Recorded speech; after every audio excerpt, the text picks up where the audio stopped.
Ya, baik, selamat malam untuk kita semuanya. Salam salam kudus buat kita semuanya.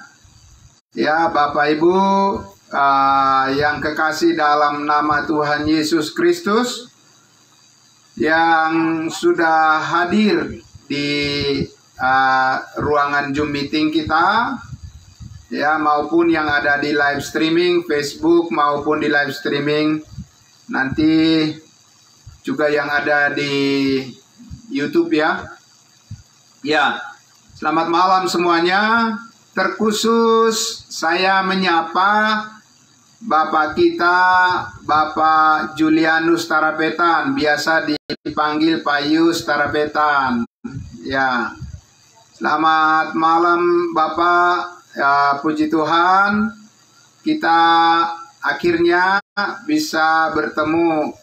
Walaupun hanya melalui Zoom meeting ini, kita bisa tatap muka, katakan begitu, dengan Bapak Yus Tarapetan. Beliau adalah orang tua kita dan juga senior kita, karena beliau sudah jauh lebih dulu mengenal kasih karunia Allah dari kita yang hadir semuanya di sini, ya.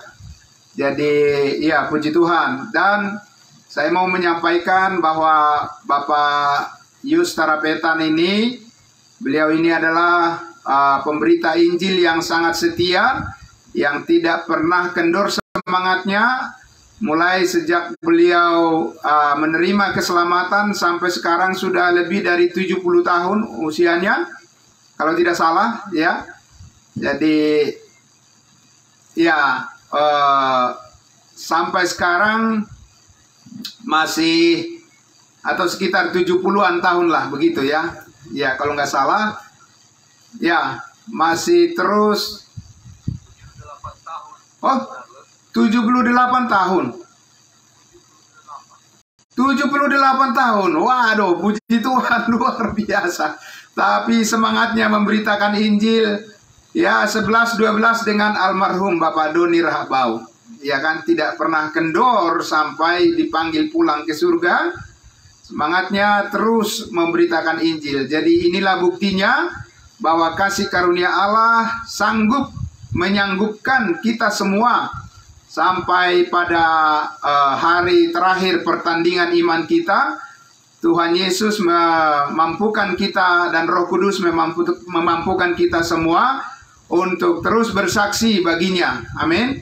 Jadi di sini kalau dulu ada Rasul Paulus, ada Timotius, ada Titus, dan ada yang lainnya, ya, di gereja mula-mula, gereja tubuh Kristus. Hari ini juga, sekarang ini, ada juga pemberita-pemberita Injil kasih karunia Allah yang penuh setia kepada Tuhan Yesus, dan kita bisa melihat mereka adalah teladan kita juga. Amin.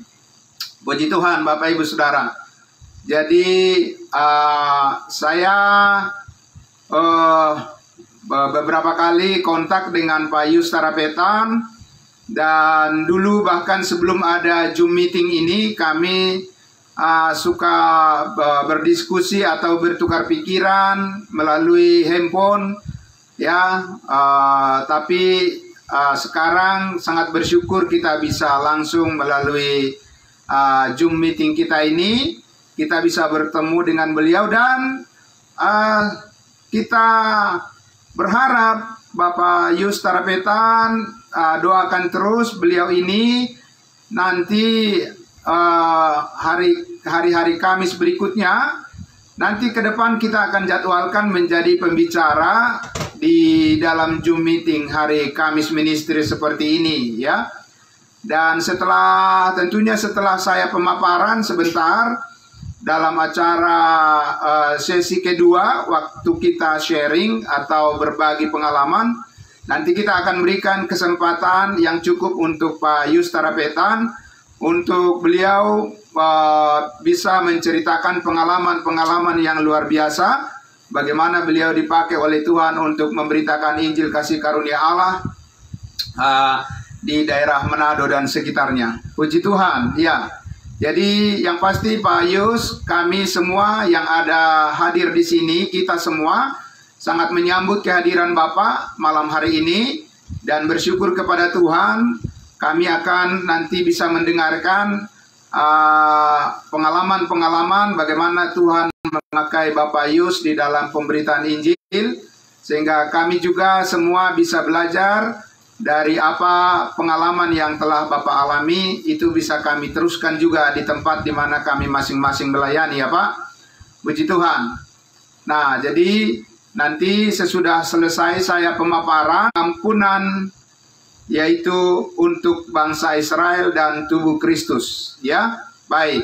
Nah, itu sedikit saya penyambutan kita kepada Bapak kekasih kita, Bapak Yus Tarapetan dari Manado, ya, dan saya menyapa kita semuanya juga yang hadir di sini. Ya, selamat malam untuk kita semua. Baiklah, Bapak Ibu Saudara, saya akan langsung saja dulu kepada pemaparan materi kita, materi untuk topik yang sudah kita dapat masing-masing yang sudah dibagikan. Jadi bagaimana kita mengerti pengampunan ya yang diberikan oleh Allah baik bagi bangsa Israel dan juga untuk kita sebagai tubuh Kristus ya. Jadi Bapak Ibu Saudara, banyak kekeliruan yang dialami oleh orang-orang seputar doktrin pengampunan dosa ini.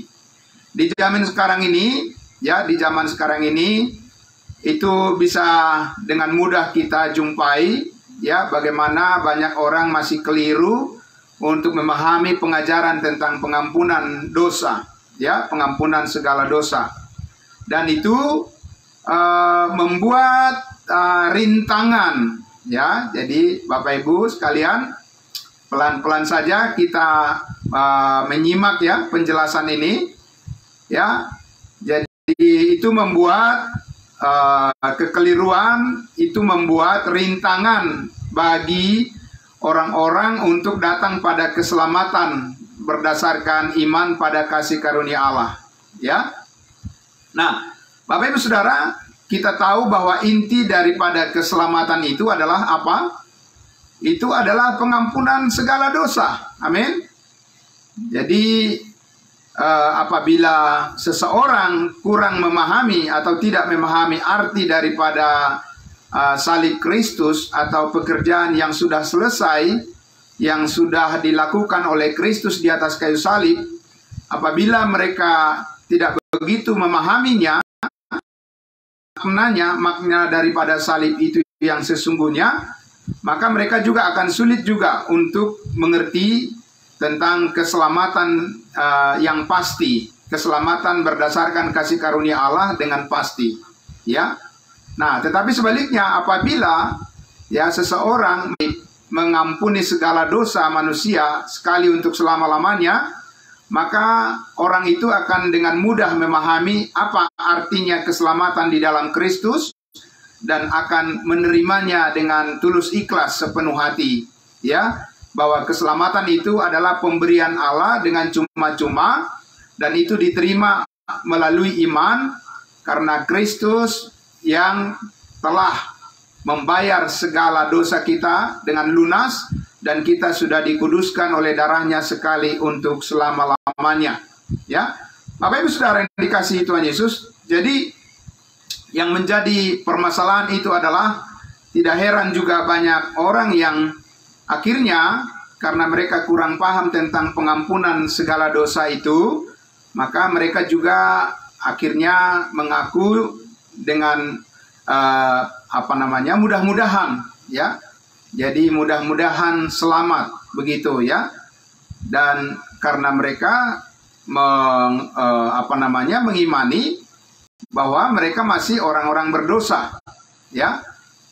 Meskipun mereka sudah mengaku percaya kepada Yesus penebus dosa atau penebus manusia dari dosa, tetapi secara pribadi mereka masih lebih suka untuk mengakui bahwa diri mereka adalah orang berdosa. Ya, sedangkan kita tahu dari Alkitab dikatakan bahwa upah dosa adalah maut. Ya, betul ya? Upah dosa adalah maut. Jadi kalau kita katakan kita adalah orang berdosa, berarti kita dengan secara tidak langsung atau secara langsung, ya, kita sudah menyebut bahwa upah kita adalah maut kalau kita bilang kita adalah orang berdosa. Tetapi yang benar adalah bahwa Alkitab mengatakan semua orang yang percaya kepada Tuhan Yesus yang sudah mati menghapuskan segala dosanya, itu adalah secara status dia adalah orang kudus. Amin. Maka tidak heran Paulus menulis surat kepada jemaat-jemaat Tuhan yang ada di Roma, yang ada di Korintus, yang ada di Galatia, Efesus, Filipi, Kolose, Tesalonika, dan seterusnya. Mereka disebut adalah apa? Orang-orang kudus. Amin. Iya. Nah, Bapak Ibu Saudara, oleh karena apa? Karena jemaat-jemaat Tuhan itu telah mendengarkan berita keselamatan melalui Injil kasih karunia Allah yang disampaikan oleh Rasul Paulus, yaitu tentang Yesus mati menghapuskan segala dosa sekali untuk selama-lamanya.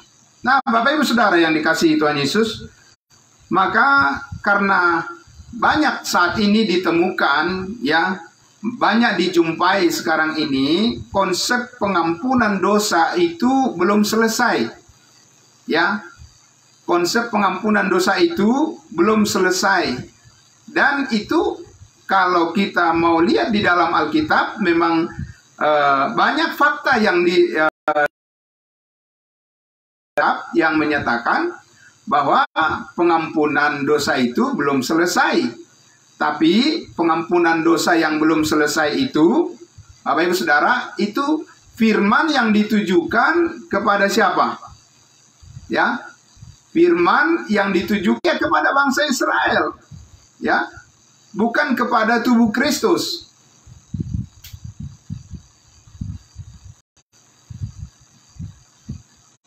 Ya.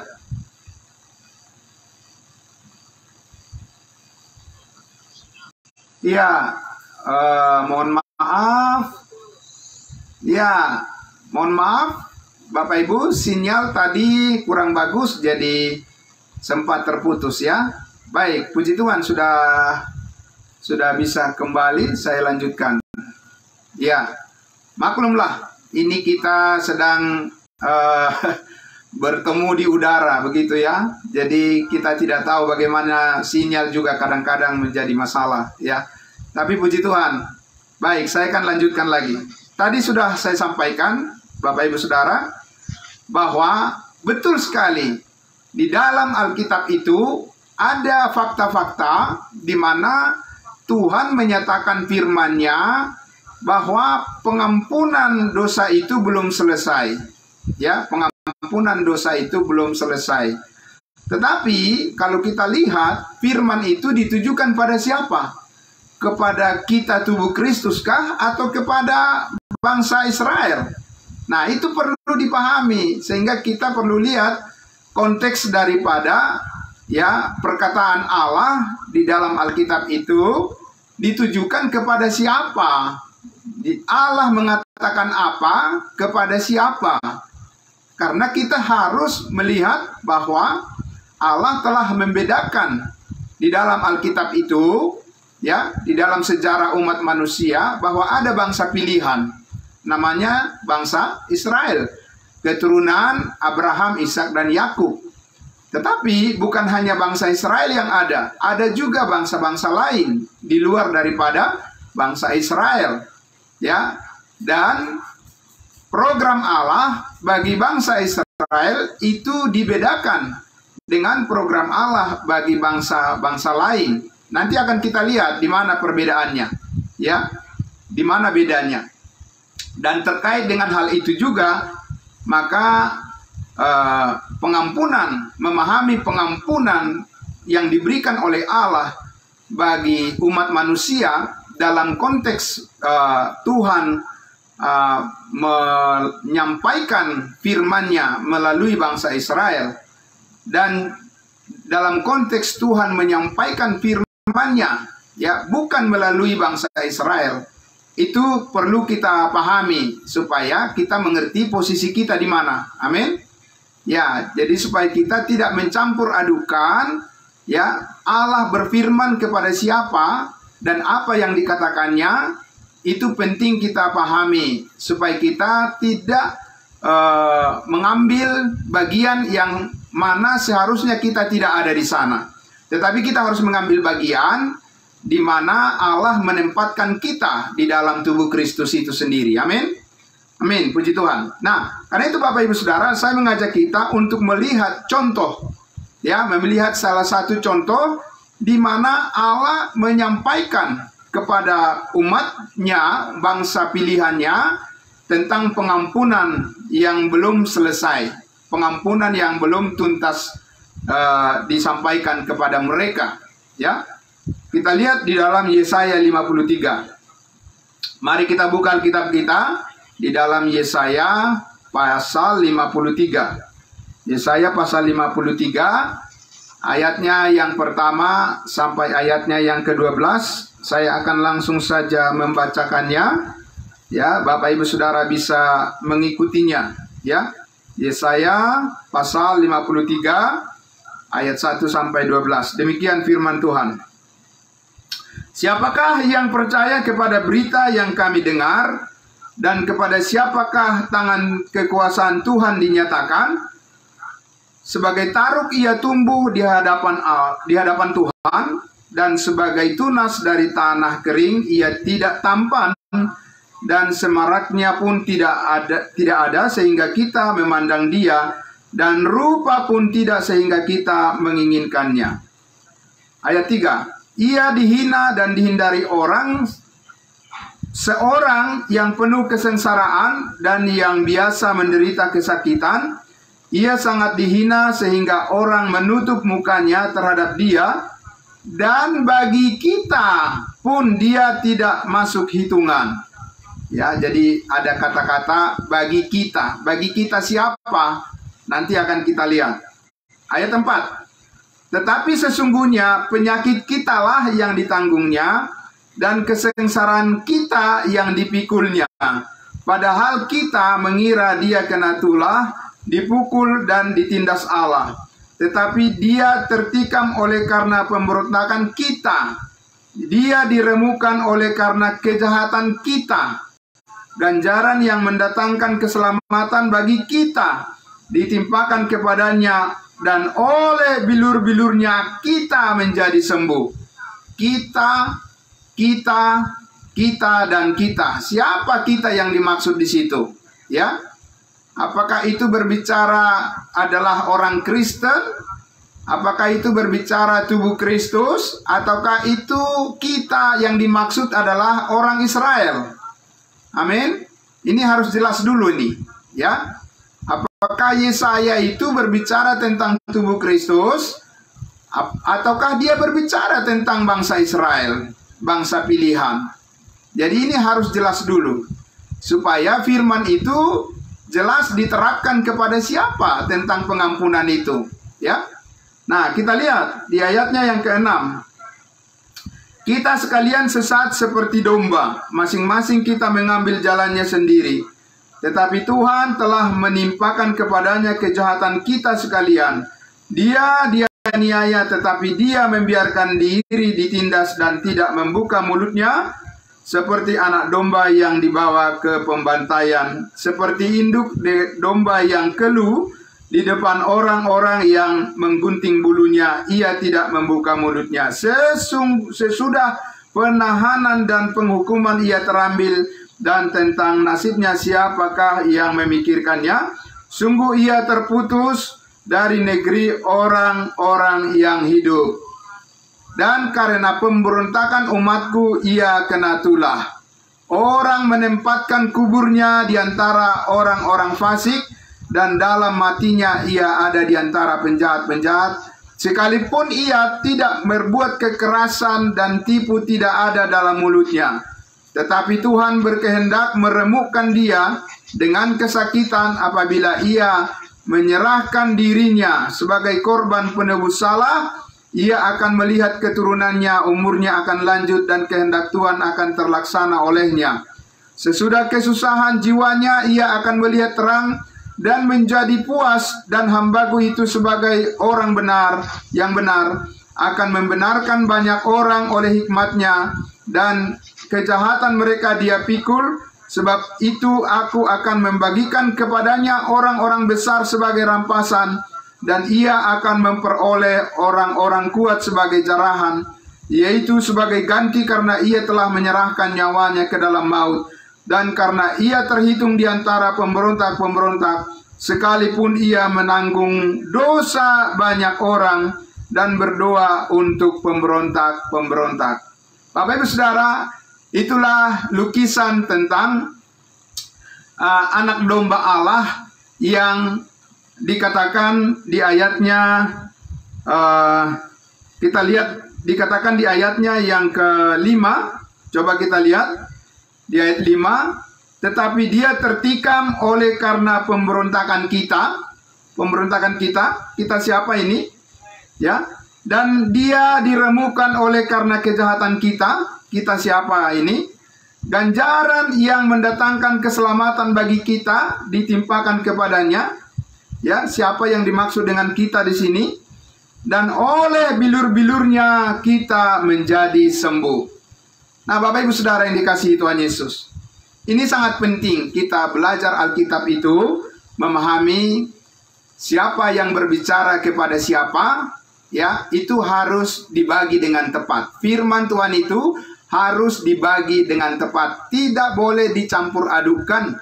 Karena Tuhan berbicara kepada orang-orang yang berbeda, juga di masa atau zaman yang berbeda, dan dengan tujuan yang berbeda-beda. Sehingga kita perlu memahami apa yang dikatakan oleh Tuhan kepada kita saat ini, sehingga kita tidak mengambil bagian pada pelayanan yang memang Tuhan tidak tujukan kepada kita. Ya, sehingga kita melayani menjadi efektif untuk melayani tubuh Kristus. Bapak Ibu Saudara yang dikasihi Tuhan Yesus. Jadi kalau kita lihat sekali lagi, kepada siapa firman ini ditujukan? Kita lihat di Yesaya pasal 52. Kita mundur. Yesaya pasal 52. Ya. Yesaya pasal 52, kita mundur sedikit saja. Kita lihat di situ di ayatnya yang ke-12. Ya. Ayat 12, sungguh kamu tidak akan buru-buru keluar dan tidak akan lari-lari berjalan, sebab Tuhan akan berjalan di depanmu dan Allah Israel akan menjadi penutup barisanmu. Allah siapa? Allah Israel. Ya, Bapak Ibu Saudara. Jadi itu adalah Elohim, itu adalah Yahweh Adonai, Allah bangsa Israel. Ya. Jadi saudara-saudara, Yesaya sedang berbicara kepada siapa? Kepada sebuah bangsa, namanya bangsa pilihan, yaitu bangsa Israel. Pertanyaannya, apakah kita adalah bangsa, Bapak Ibu Saudara? Tidak. Ya, tidak ada bangsa saat ini di mata Allah di dalam pelayanan kasih karunia saat ini tanpa perbedaan. Amin. Adalah tanpa perbedaan.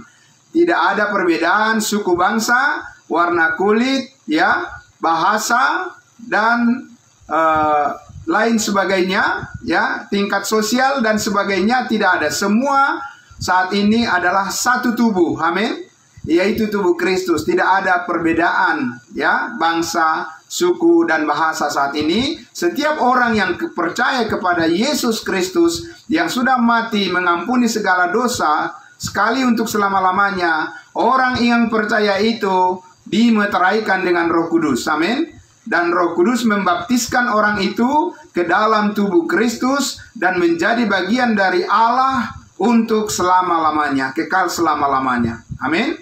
Nah, itu Bapak Ibu Saudara.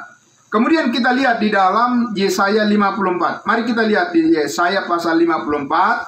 Ya, masih kita melihat konteks kepada siapa Yesaya berbicara.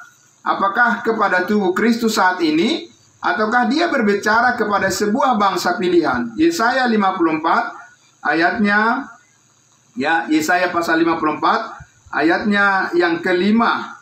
Ayatnya yang kelima. Ya, saya baca. Sebab yang menjadi suamimu ialah dia yang menjadikan engkau.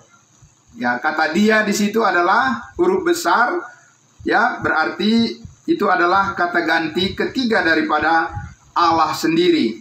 Jadi digambarkan bahwa Allah itu adalah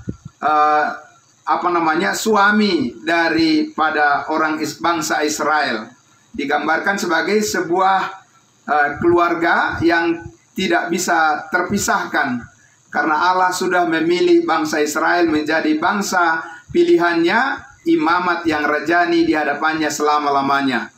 Tetapi akan kita lihat nanti apakah itu sedang terjadi saat ini ataukah itu sedang ditunda, ya, bahwa bangsa Israel itu adalah menjadi mempelai, dikatakan gambaran daripada hubungan Allah dengan Israel. Israel itu adalah mempelai wanita, ya, daripada mempelai pria, yaitu anak domba Allah. Nah, jadi di ayat 5 itu dikatakan, sebab yang menjadi suamimu ialah dia yang menjadikan engkau, ya, Tuhan semesta alam namanya, yang menebus, yang menjadi penebusmu ialah yang Maha Kudus, Allah Israel. Ia disebut Allah seluruh bumi. Amin.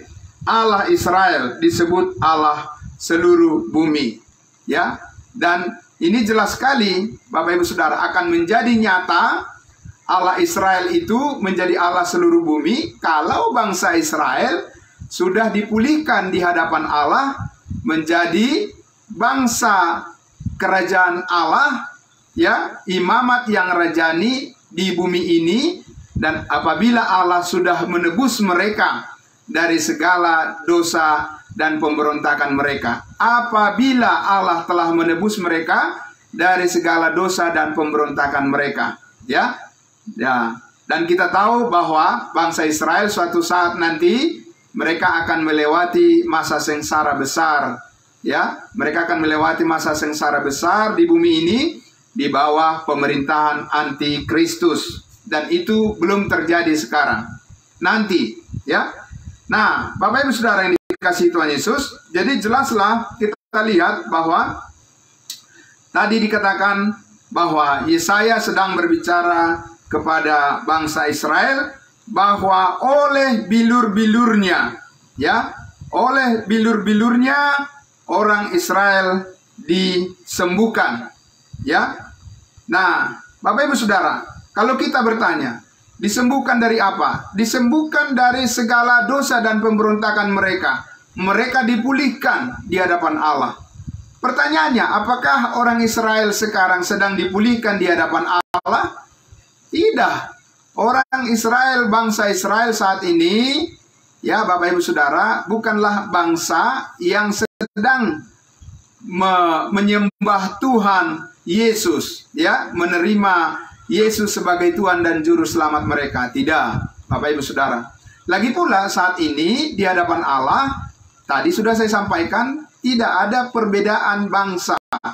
Bangsa Israel saat ini sama saja dengan bangsa lain, sama dengan kita.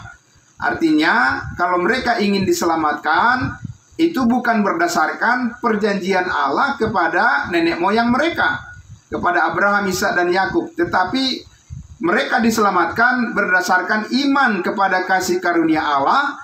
Sama seperti kita, mereka harus percaya Yesus mati menghapuskan segala dosa mereka. Dan mereka secara individu, secara pribadi, sama dengan kita. Apabila mereka percaya, mereka akan dibaptiskan ke dalam tubuh Kristus.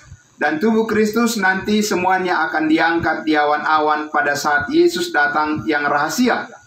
Nah, Bapak Ibu Saudara yang dikasihi Tuhan Yesus. Nah, sekarang kita lihat, ya, Saya mengajak kita untuk melihat lagi di Roma pasal 11. Ya, Roma pasal 11. Di sini kita akan melihat bagaimana Paulus menjelaskan keadaan atau kondisi daripada bangsa pilihan, yaitu bangsa Israel saat ini.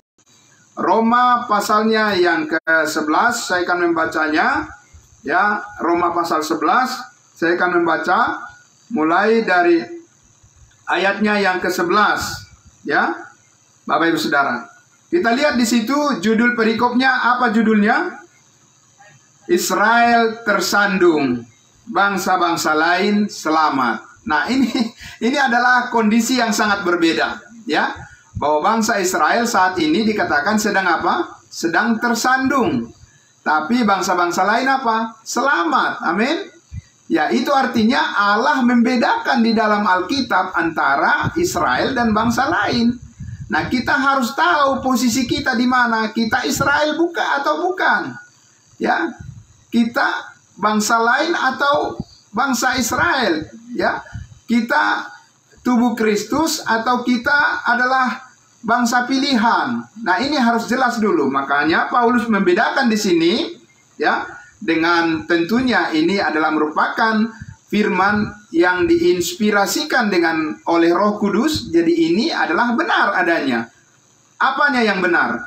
Bahwa Israel saat ini sedang tersandung, tetapi bangsa-bangsa lain mendapatkan keselamatan secara individu, secara pribadi-pribadi yang percaya kepada Injil keselamatan. Semua orang diselamatkan dimanapun, ya, tanpa perbedaan. Nah, kita lihat di ayat 11. Maka aku bertanya, adakah mereka tersandung dan harus jatuh? Siapa yang dimaksud dengan mereka di sini? Bangsa Israel. Sekali-kali tidak, tetapi oleh pelanggaran mereka, ya, keselamatan telah sampai kemana? Kepada bangsa-bangsa lain, supaya membuat mereka cemburu. Nah, itu Bapak Ibu Saudara. Jadi kalau bangsa Israel itu adalah kepala dan bukan ekor, untuk apa mereka cemburu? Ya. Jadi saat ini bahwa bangsa Israel bukanlah kepala seperti yang dijanjikan kepada nabi-nabi, bahwa bangsa Israel akan mengepalai, ya, semua bangsa di bumi ini. Karena itu janji Allah kepada Abraham, Ishak dan Yakub, bahwa melalui keturunannya, keturunan Abraham, ya, keturunan Abraham, Ishak dan Yakub, 12 suku bangsa Israel, semua bangsa di bumi akan beroleh berkat. Apakah itu sedang terjadi saat ini? Tidak, Bapak Ibu Saudara. Ya, setiap orang saat ini memperoleh keselamatan adalah karena iman secara pribadi, secara individu, bukan secara bangsa. Tetapi dikatakan tadi di situ bahwa bangsa Israel itu akan menjadi cemburu. Kenapa? Karena apa yang sebelumnya dijanjikan kepada mereka tidak bisa diwujudkan sebagai kerajaan sorga di bumi karena salah mereka sendiri, karena mereka menyalibkan Mesias, ya. Dan Tuhan Yesus itu harus kembali ke surga sampai segala sesuatu nanti kembali akan dipulihkan bagi mereka, bangsa Israel. Ayat 12. Sebab jika pelanggaran mereka berarti kekayaan bagi dunia, dan kekurangan mereka kekayaan bagi bangsa-bangsa lain, terlebih lagi kesempurnaan mereka kalau mereka dipulihkan. Siapa mereka? Bangsa Israel. Ya. 13. Aku berkata kepada kamu, hai bangsa-bangsa bukan Yahudi. Siapa bangsa-bangsa bukan Yahudi? Ya, bangsa-bangsa bukan Yahudi adalah di luar bangsa Israel. Ya, bangsa Indonesia, bangsa Amerika, bangsa Australia, ya, Filipina dan sebagainya, itu adalah bangsa-bangsa di luar bangsa Yahudi. Ya, Paulus katakan, aku berkata kepada kamu, hai bangsa-bangsa bukan Yahudi, justru karena aku adalah rasul untuk bangsa-bangsa bukan Yahudi, aku menganggap hal itu kemuliaan pelayananku. Siapa rasul bangsa bukan Yahudi? Petrus begitu, Yohanes, ya, kemudian Yakobus, sehingga Yakobus menulis kepada bangsa-bangsa lain? Tidak. Bapak Ibu Saudara, di dalam Matius pasal 10 ayat 5 dan 6, Yesus sudah jelas mengatakan, Yesus mengutus ke-12 rasul itu, Petrus, Yohanes, Yakobus dan sebagainya, dengan mengatakan, jangan kamu pergi kepada bangsa-bangsa lain. ya, atau ke kota-kota Samaria, orang Samaria, tetapi pergilah kepada domba-domba yang hilang dari umat Israel. Tapi Paulus katakan apa?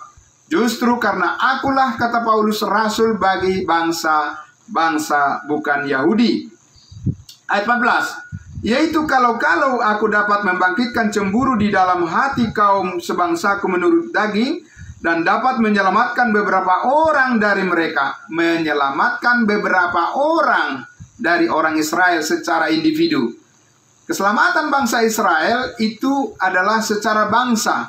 Jikalau Allah sudah menjalankan program kerajaannya melalui mereka. Ya, jadi saat ini Bapak Ibu Saudara, keselamatan bangsa Israel adalah secara individu sama seperti kita. Nah, jadi saudara-saudara, karena itu dikatakan di ayatnya yang ke-15, sebab jika penolakan mereka berarti perdamaian bagi dunia, dapatkah penerimaan mereka mempunyai arti lain daripada hidup dari antara orang-orang mati? Jikalau roti sulung adalah kudus, maka seluruh adonan juga kudus. Dan jikalau akar adalah kudus, maka cabang-cabang juga kudus. Karena itu apabila beberapa cabang telah dipatahkan, dan kamu sebagai tunas liar telah dicangkokkan di antaranya, dan turut mendapat bagian dalam akar pohon zaitun yang penuh getah, janganlah kamu bermegah terhadap cabang-cabang itu. Jikalau kamu bermegah, ingatlah bahwa bukan kamu yang menopang akar itu, melainkan akar itu yang menopang kamu. Ya, jadi kita lihat di situ dikatakan bahwa ada cabang-cabang yang dipatahkan. Siapa cabang-cabang yang dipatahkan ini? Orang Israel. Ya, Bapak Ibu Saudara. Karena orang-orang Israel tadi sudah dikatakan sebagian telah menjadi tegar hatinya. Mereka tidak mau menerima keselamatan berdasarkan Injil kasih karunia Allah yang disampaikan oleh Rasul Paulus. Nah, lanjut lagi di ayatnya yang ke-18. Janganlah kamu bermegah terhadap cabang-cabang itu. Jikalau kamu bermegah, ingatlah bahwa bukan kamu yang menopang akar itu, melainkan akar itu yang menopang kamu. Mungkin kamu akan berkata, ada cabang-cabang yang dipatahkan supaya aku dicangkokkan di antaranya sebagai tunas. Nah, diulangi lagi, ada cabang-cabang yang dipatahkan. Itu berbicara tentang orang Israel. Ya. Kemudian dikatakan, dan baiklah, mereka dipatahkan. Mereka dipatahkan. Siapa mereka? Itu orang Israel, Bapak Ibu Saudara. Ya. Baiklah, mereka dipatahkan karena ketidakpercayaan mereka, dan kamu tegak tercacat karena iman. Janganlah kamu sombong, tetapi takutlah. Sebab kalau Allah tidak menyayangkan cabang-cabang asli, Ia juga tidak akan menyayangkan kamu. Sebab itu perhatikanlah kemurahan Allah dan juga kekerasannya, yaitu kekerasan atas orang-orang yang telah jatuh, tetapi atas kamu kemurahannya, yaitu jikalau kamu tetap dalam kemurahannya, jika tidak kamu pun akan dipotong juga. Artinya apabila kita bangsa-bangsa lain sudah menolak Injil kasih karunia Allah, maka selesailah sudah. Betul Bapak Ibu Saudara? Ya. Jadi karena itu, mari kita lebih rajin memberitakan Injil keselamatan supaya kita lihat berapa banyak lagi orang dari bangsa lain yang menerima Injil kasih karunia Allah. Yesus mati hapus segala dosa. Sebab kalau sudah tidak ada lagi yang menerima, maka berakhirlah program kasih karunia Allah. Tubuh Kristus ditutup, maka terjadilah pengangkatan di awan-awan. Maka kemurahan Allah bagi bangsa Israel kembali dibuka lagi. Amin. Luar biasa ini Bapak Ibu Saudara. Firman Tuhan sangat-sangat clear memberitahukan kepada kita rencana Allah yang sangat luar biasa memberkati kita semua. Kita lanjut lagi. Ya. Ayat berapa tadi? Ayat 22 sekarang. Sebab itu perhatikanlah kemurahan Allah dan juga kekerasannya, yaitu kekerasan atas orang-orang yang telah jatuh. Siapa? Maksudnya orang-orang yang telah jatuh. Orang Israel. Ya, Bapak Ibu Saudara. Tetapi atas kamu kemurahannya, yaitu jika kamu tetap dalam kemurahannya, jika tidak kamu pun akan dipotong juga. Ini maksudnya bukan hilang keselamatannya, tidak. Ini berbicara tentang bangsa-bangsa lain yang tidak dengan rendah hati menggunakan kesempatan ya kasih karunia Allah saat ini. Mereka tidak membuka hati untuk menerima pengorbanan Yesus Kristus di atas kayu salib sebagai jalan keselamatan. Maka kalau itu ditolak oleh bangsa-bangsa lain, maka Tuhan akan mengakhiri program tubuh Kristus ya. Nah, ayat 23, tetapi mereka pun akan dicangkokkan kembali jika mereka tidak tetap dalam ketidakpercayaan mereka, sebab Allah berkuasa untuk mencangkokkan mereka kembali. Ya, itu tadi Bapak Ibu Saudara. Mereka akan dipulihkan kembali, benar? Ya, dipulihkan kembali berarti mereka sedang tidak pulih. Mereka akan diampuni oleh Allah pada akhirnya. Siapa mereka? Israel. Berarti mereka saat ini belum sepenuhnya menerima pengampunan itu, Bapak Ibu Saudara. Ya. Oke.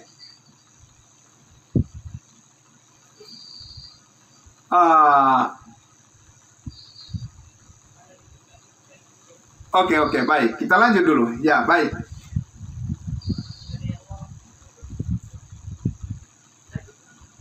Oke, kita lanjut dulu Bapak Ibu Saudara ya. Oke.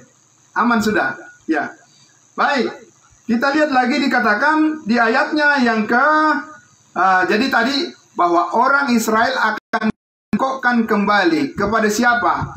Akan dipulihkan kembali mereka ya kepada Allah ya.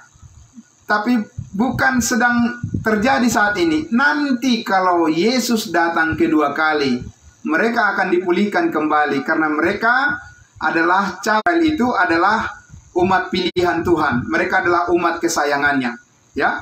Dan Bapak Ibu Saudara, kita lihat dikatakan di situ di ayatnya yang ke-25, ayat 25. Inilah rancangan atau skenario, begitu katakan ya, daripada penyelamatan bangsa Israel. Seperti ini. Ayat 25. Sebab saudara-saudara, supaya kamu jangan menganggap dirimu pandai, aku mau agar kamu mengetahui rahasia ini. Nah, ini rahasia diberitahu kepada kita. Rahasianya apa? Sebagian dari Israel telah menjadi tegar sampai jumlah yang penuh dari bangsa-bangsa lain telah masuk. Ya. Nah, itu tadi saya sampaikan. Kalau bangsa-bangsa lain tidak ada lagi yang menerima Injil kasih karunia Allah, Injil keselamatan, maka itu artinya selesai sudah penuh ya jumlahnya. Maka ayat 26, dengan jalan demikian seluruh Israel akan diselamatkan. Amin. Tuhan kembali kepada umatnya yang telah jatuh itu. Mereka akan dibangkitkan kembali. Ya, bangsa Israel akan dibangkitkan kembali sebagai bangsa umat pilihan Tuhan. Mereka akan menjadi kepala ya atas bangsa-bangsa lain. Tuhan akan memakai bangsa Israel lagi untuk memberitakan Injil kerajaan ke seluruh penjuru bumi. Itu di Matius pasal 24, itu jelas sekali kita baca di situ Yesus telah menubuatkannya. Ya, kita lihat lagi kaitannya dengan pengampunan bagi mereka. Ayat 26, dengan jalan demikian apa? Dengan jalan rapture, dengan jalan pengangkatan di awan-awan tubuh Kristus, maka kembalilah Tuhan menyelamatkan umatnya bangsa Israel. Amin. Nah, seperti ada tertulis, dari Sion akan datang penebus, ia akan menyingkirkan segala kefasikan daripada Yakub. Dan inilah perjanjianku dengan mereka, perjanjian Allah dengan bangsa Israel, apabila aku menghapuskan dosa mereka. Jelas Bapak Ibu Saudara? Ya, apabila berarti belum. Ya, betul Saudara? Kenapa belum? Karena program Allah saat ini bukan program Allah untuk kerajaannya melalui bangsa Israel. Tidak. Ya, sehingga pengampunan segala dosa itu belum diterapkan kepada bangsa Israel. Lalu diterapkan kepada siapa? Diterapkan kepada tubuh Kristus. Siapa tubuh Kristus itu? Setiap orang yang percaya, ya, secara individu setiap orang yang percaya kepada Yesus yang sudah mati mengampuni segala dosa, menguduskannya sekali untuk selama-lamanya, membenarkannya dengan cuma-cuma, ya. Orang itu dimeteraikan dengan Roh Kudus, dan dia yang percaya itu diambil oleh Roh Kudus dan dibaptiskan ke dalam tubuh Kristus, menjadi bagian dari tubuh Kristus yang kekal, bagian dari Allah, ya, di dalam tubuhnya yang kekal. Itulah Bapak Ibu Saudara dan saya. Amin. Nah, Bapak Ibu Saudara, dan kita bukan akan dihapuskan dosa-dosanya. Kita sudah diterapkan pengampunan segala dosa dulu, sekarang, dan yang akan datang secara simultan. Sekaligus itu ketika kita percaya langsung dimeteraikan dengan Roh Kudus. Amin. Dan Roh Kudus itu adalah jaminan bagian kita sampai kita memperoleh seluruhnya, yaitu penebusan kita, yaitu di mana kita akan menerima tubuh yang baru sama seperti tubuh Kristus yang kekal. Itu adalah jaminan dari Roh Kudus untuk kita, bahwa kita sudah benar-benar diampuni sekali untuk selama-lamanya. Amin. Bapak Ibu Saudara yang dikasihi Tuhan Yesus, karena itulah kita lihat di sini, ya, di ayatnya, mari kita lihat di ayatnya yang ke-28, ya. Roma 11 ayat 28 itu dikatakan apa? Kita lanjut dulu.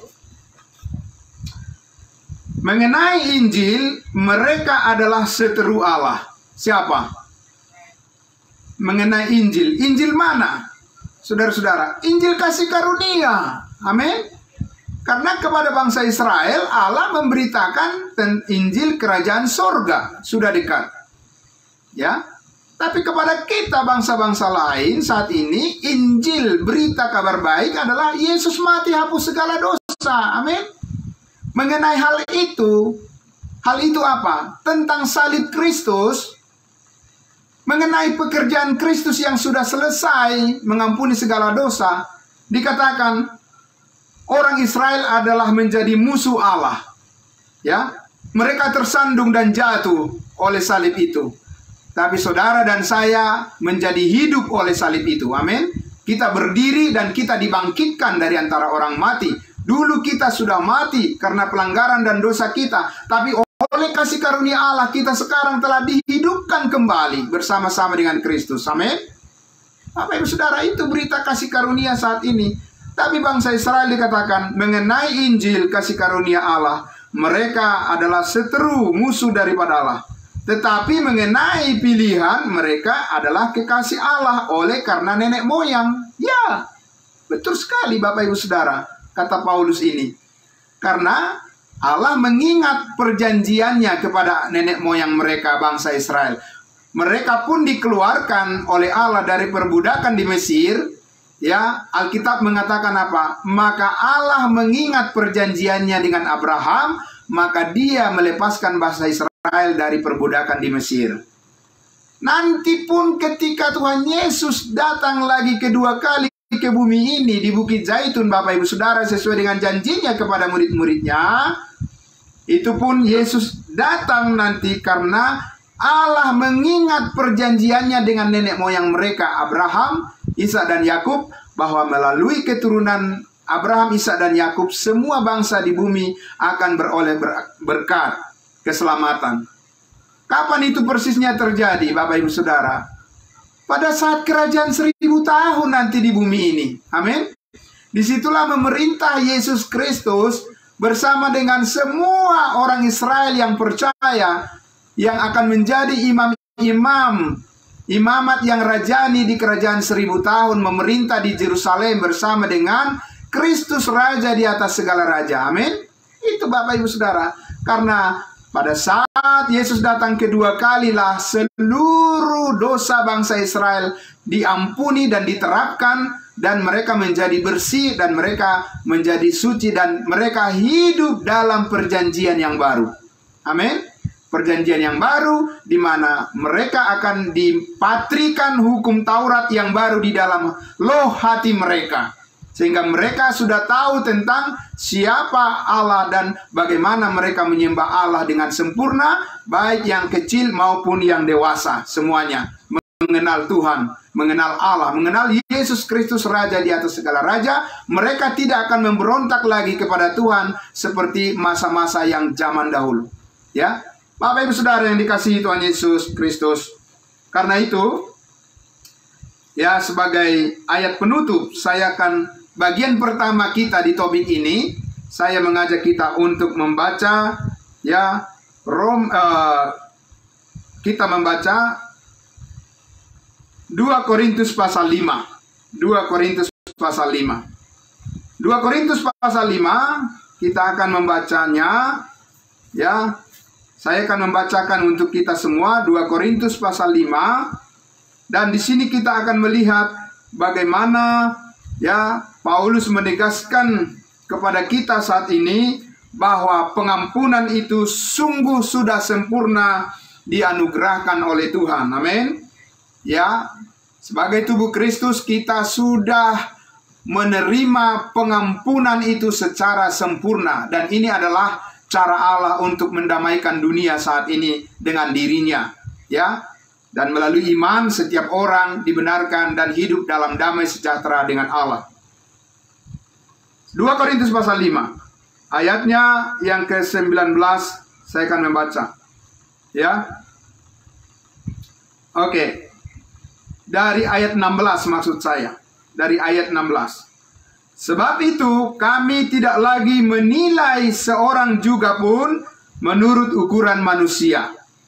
Ya, kata Paulus, Rasul Paulus mengatakan bahwa dia tidak menilai lagi, mengenal lagi seseorang menurut ukuran manusia saat ini. Pengenalan itu diperkenalkan berdasarkan hal pengenalan yang baru saat ini.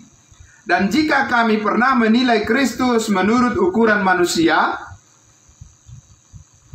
sekarang kami tidak lagi menilainya demikian. Bapak Ibu Saudara, jelas sekali, ketika kita ingin menilai manusia dengan sempurna, siapa yang harus kita lihat? Yesus Kristus. Kapan dia menunjukkan kemanusiaannya dengan sempurna? Ketika dia ada di Israel sana, di Yerusalem. Ketika dia lahir di Bethlehem, Bapak Ibu. Ketika dia hidup, Allah yang menjadi daging, manusia. Ya, Allah yang menjadi manusia. Yang sempurna. Dia hidup di bawah hukum Taurat, Bapak Ibu Saudara. Dan semuanya hukum Taurat itu digenapi di dalam tubuh, di dalam daging Kristus. Ya, jadi waktu itulah kita bisa melihat bagaimana manusia yang sempurna hidup di dunia ini. Ya, tetapi sekarang katanya kami tidak menilainya lagi demikian. Kenapa? Saudara, ayat 17. Jadi siapa yang ada di dalam Kristus, ia adalah ciptaan baru, yang lama sudah berlalu, sesungguhnya yang baru sudah datang. Amin. Bapak Ibu Saudara, kalau kita ingin melihat manusia yang sempurna, itu adalah orang Israel. Siapa dia? Yesus. Yesus itu adalah orang Israel. Dia adalah keturunan daripada Yehuda. Ya, Bapak Ibu Saudara. Dan dia adalah manusia yang sempurna. Nah, Bapak Ibu Saudara, tetapi bukan manusia yang sempurna di bawah hukum Taurat itu saat ini yang menjadi dasar penilaian kita untuk melihat kebenaran Allah. Tetapi saat ini kita melihat kebenaran Allah adalah berdasarkan penilaian hidup manusia baru, ciptaan baru di dalam Kristus Yesus, yaitu tubuh Kristus. Amin. Ya, Bapak Ibu Saudara, apa perbedaannya? Ketika Tuhan Yesus hidup di bumi ini, dia melayani umatnya bangsa Israel. Tetapi ketika dia sudah naik ke surga, dia melayani umatnya tubuh Kristus dari bangsa lain, saudara dan saya. Amin. Itu pengampunan diberikan kepada kita sekali untuk selama-lamanya. Bangsa Israel masih menunggu pengampunan. Maka tidak heran di dalam Alkitab banyak kita temui tentang permintaan pengampunan dosa. Ampunilah kami seperti kami mengampuni orang yang bersalah pada kami. Atau kalau Jikalau kita mengaku dosa kita, maka Ia akan mengampuni segala pelanggaran kita. Bapak Ibu Saudara yang dikasihi Tuhan Yesus, kita harus membedakan siapa mengatakan apa kepada siapa, supaya kita bisa mengerti posisi kita sekarang ini di mana. Sebagai apa kita saat ini di dalam Kristus Yesus, Bapak Ibu Saudara. Kita adalah sebagai tubuh Kristus. Amin. Nah, Bapak Ibu Saudara, di ayatnya yang ke-19, sebagai manusia baru. Sebab Allah mendamaikan dunia dengan dirinya oleh Kristus dengan tidak memperhitungkan pelanggaran mereka. Amin. Inilah saat ini berita yang dibutuhkan oleh semua orang di dunia ini, Bapak Ibu Saudara. Ya, bukan berita-berita yang heboh-heboh, Bapak Ibu Saudara, penyembahan-penyembahan dengan segala macam tangisan, segala macam guling-guling, segala macam mujizat-mujizat. Belum tentu itu berasal dari Tuhan, tetapi pengampunan segala dosa itu pasti berasal dari Tuhan. Amin. Jadi saudara-saudara, jangan ragu-ragu untuk menyampaikannya kepada semua orang. Ya, sampaikan dengan terus terang, karena itu adalah kebenaran yang tidak bisa ditawar-tawar lagi. Yesus mati sekali untuk mengampuni segala dosa semua orang. Siapa saja yang percaya tanpa perbedaan pasti diselamatkan. Jadi dikatakan Allah tidak memperhitungkan pelanggaran manusia lagi. Kenapa? Karena semua dosa kita sudah diperhitungkan dan ditimpakan ke dalam tubuh Kristus dan dipikulnya, Bapak Ibu Saudara yang dikasihi Tuhan Yesus. Dan kita diampuni, dihapuskan segala dosa kita dari hadapan Allah sekali untuk selama-lamanya. Sehingga dikatakan, ya, Allah tidak mengingat-ingat lagi kesalahan dan dosa kita. Amin. Bapak Ibu Saudara, di ayatnya yang keberapa itu? Di ayatnya yang ke-21. Dia yang tidak mengenal dosa, siapa dia? Yesus Kristus tidak mengenal dosa, telah dibuatnya menjadi dosa. Karena siapa? Bukan karena dirinya berdosa, karena kita. Ya, supaya apa? Supaya dia, di dalam dia, kita dibenarkan oleh Allah. Haleluya, puji Tuhan, Bapak Ibu Saudara. Inilah berita pengampunan bagi tubuh Kristus saat ini, bahwa Allah tidak memperhitungkan segala kesalahan dan pelanggaran kita lagi, karena Kristus sudah memikulnya di atas kayu salib, dan kita sekarang berada di dalam Dia yang telah mengampuni kita sekali untuk selama-lamanya, dan kita sudah berada di dalam kekudusannya. Sebab bukan kekudusan kita, tapi kekudusan Kristuslah yang dilihat oleh Allah ketika Allah melihat diri kita. Amin, Bapak Ibu Saudara. Jadi saudaraku yang dikasihi Tuhan Yesus, karena itu sangat bersyukur kita mengenal kasih karunia Allah. Karena kasih karunia Allah kamu diselamatkan melalui iman. Itu bukan hasil usahamu, tetapi pemberian Allah. Itu bukan hasil pekerjaanmu. Jangan ada orang yang memegahkan diri. Amin. Bapak Ibu Saudara yang dikasihi Tuhan Yesus, malam hari ini itu pemaparan tentang bagian yang pertama, bagaimana kita mengerti pengampunan ya untuk bangsa Israel dan juga untuk tubuh Kristus itu tidak sama, Bapak Ibu Saudara. Apa yang tidak sama? Penerapannya. Betul sekali, darah Kristus adalah mengampuni dosa seisi dunia ini, baik bangsa Israel maupun bangsa lain. Tetapi di dalam penerapan program Allah, ya, pemberlakuan bagaimana Allah menerapkan keselamatan itu melalui bangsa Israel dan tidak melalui bangsa Israel, itu adalah hal yang berbeda. Dan puji Tuhan, puji syukur Bapak Ibu Saudara, saat ini kita menerima kasih karunia Allah yang penuh, yang berlimpah-limpah di dalam Kristus Yesus, dan keselamatan itu diberikan secara cuma-cuma saat ini kepada setiap orang yang percaya, langsung dimeteraikan dengan Roh Kudus dan diselamatkan menjadi bagian dari tubuh Kristus yang kekal untuk melayani Tuhan Yesus, memuliakan Dia, memberitakan Injilnya, dan juga hidup di dalam kebenarannya. Mari Bapak Ibu Saudara, itulah yang bisa saya sampaikan pada malam hari ini, untuk nanti kita bisa diskusikan di dalam sesi yang kedua ketika kita sharing berbagi pengalaman. Ya, Tuhan Yesus memberkati untuk semuanya. baik yang ada di live streaming dan juga yang ada secara online di dalam Zoom meeting kita yang masih terus bertahan. Ya, sebagian sudah sudah cabut, mungkin mereka lelah, ada yang baru pulang kerja dan sebagainya, mau istirahat, tidak apa-apa, terima kasih. Tapi kita masih cukup banyak yang hadir, masih bertahan sampai saat ini. Kasih karunia memampukan kita semuanya. Mari kita berdoa. Allah Bapa di dalam surga, terima kasih, puji syukur bagimu ya Bapa. Kami sangat terpesona dengan kasih karunia Tuhan yang Engkau anugerahkan melalui Yesus Kristus, pengorbananmu di atas kayu salib, dan kebangkitanmu dari antara orang mati, dan bahkan mengingat akan kedatanganmu di awan-awan untuk menjemput kami tubuh Kristus.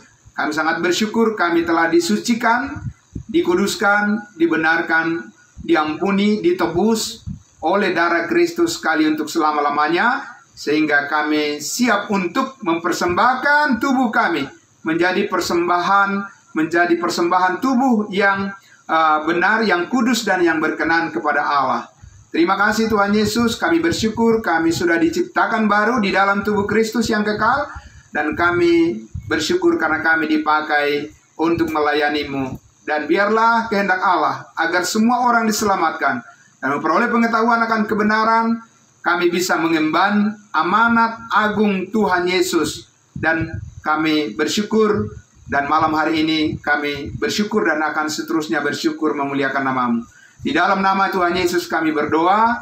Terima kasih Bapa di surga. Diberkatilah semua yang mendengarkan firman Tuhan di malam hari ini. Haleluya, amin. Amin. Terima kasih Bapak Ibu Saudara. Ya, terima kasih semuanya yang di live streaming juga. Tuhan memberkati semuanya. Dan saya kembalikan dulu kepada Bapak Pardosi, pada hambanya Bapak Pendeta Pardosi, untuk membawa kita untuk di sesi diskusi atau sharing selanjutnya. Terima kasih Tuhan Yesus.